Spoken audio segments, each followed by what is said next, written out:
Olá! Hoje a gente vai mergulhar num tema super interessante: empreendedorismo e inovação. Isso aí. Temos aqui um material bem bacana, o livro único.pdf, que olha, vai do básico até umas estratégias mais É avançadas. um guia completo, né? Exato. E a nossa ideia aqui é, né, destilar o essencial. Como a gente identifica oportunidades, como planeja e, principalmente, como inova nesse cenário de hoje. Certo.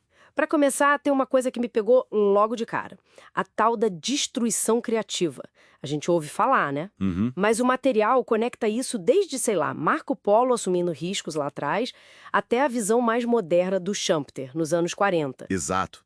E o mais fascinante, eu acho, é como essa destruição criativa não fica só na teoria, sabe? Ela mexe com o nosso dia a dia. Como assim? Bom, o material dá exemplos clássicos, tipo o streaming, que praticamente acabou com as locadoras, lembra? Nossa, verdade. Ou os aplicativos de transporte que mudaram totalmente nossa relação com táxis. Isso é a tal da inovação disruptiva acontecendo, né?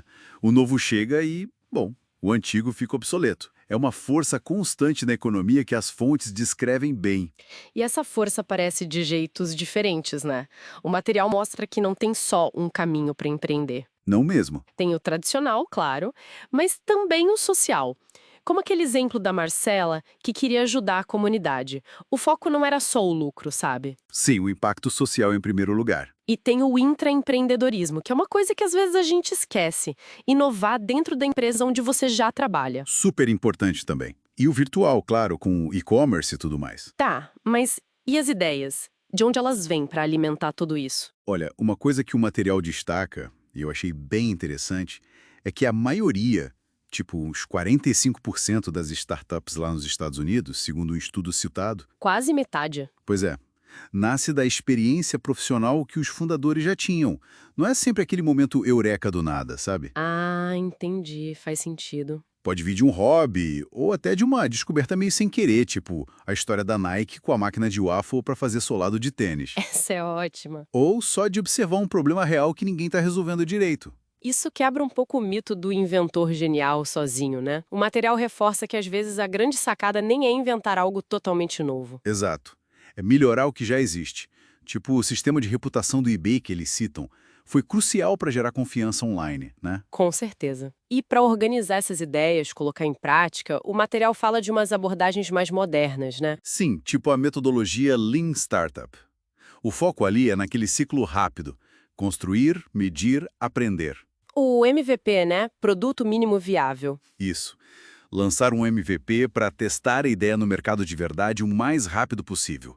E isso está super ligado à ideia de Customer Centricity. Colocar o cliente no centro de tudo. Exatamente. O feedback do cliente guia as decisões. E para gerenciar isso tudo, ferramentas como o Kanban ajudam muito.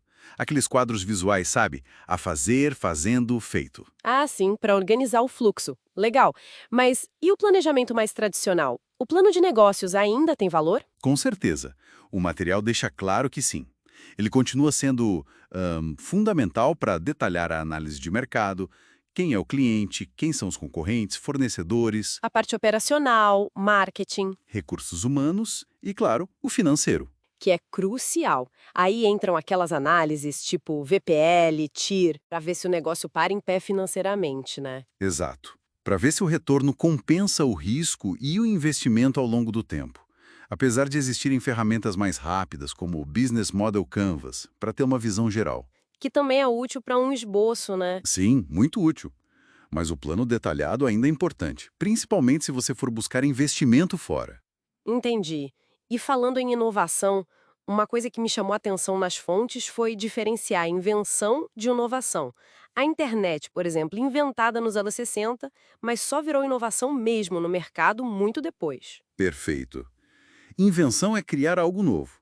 Inovação é aplicar essa criação para gerar valor, para resolver um problema no mercado. Faz toda a diferença. E o material diferencia bem a inovação incremental, que são aquelas melhorias contínuas, sabe? Tipo a nova versão de um celular. E isso, da inovação radical, que cria algo totalmente novo, um mercado novo. E as empresas têm posturas diferentes nisso. Algumas lideram em P&D, são ofensivas, outras são mais imitadoras ou dependem do que vem de fora. E para fazer tudo isso acontecer, para Payday e tudo mais, o material também fala que ninguém faz nada sozinho, né? Existe um ecossistema. Exatamente. Esse ecossistema é vital. Inclui incubadoras, aceleradoras, entidades como o Sebrae, a Endeavor, que dão um apoio gigantesco. E o dinheiro, né? Sim, as fontes de capital, venture capital, investidores anjo e até incentivos do governo, como a Lei do Bem aqui no Brasil, que apoia justamente P&D. Ah, interessante. E não dá para esquecer da economia criativa. Design, games, moda, áreas que usam a criatividade como matéria-prima principal. Um campo super fértil para empreender também. Então, para a gente amarrar tudo isso que a gente conversou, com base nessas fontes, empreender, inovar é um processo contínuo, né? Isso. Que vai desde achar uma necessidade real, usar ferramentas como o MVP ou o plano de negócios para validar, para estruturar a ideia, Entender bem o mercado, os concorrentes. escolher a estratégia de inovação certa para você e se conectar com toda essa rede de apoio que existe. Perfeito. E a relevância disso, eu acho que é importante dizer, vai além de quem quer abrir uma empresa do zero. Verdade. Sim, entender essa dinâmica ajuda qualquer profissional hoje em dia. Ajuda a navegar nas mudanças, talvez a propor inovações do próprio trabalho, ou simplesmente a entender melhor as forças que estão moldando a economia e a sociedade. Faz muito sentido. Bom, para a gente fechar, uma reflexão que o material me inspirou aqui.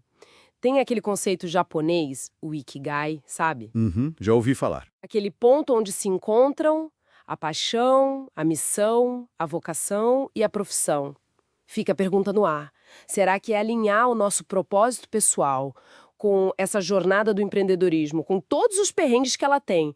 Será que esse alinhamento não é a chave, não só para o sucesso do negócio, mas para uma realização mais profunda? Uma ótima reflexão. O porquê por trás do negócio, né? Exato. Algo para a gente pensar.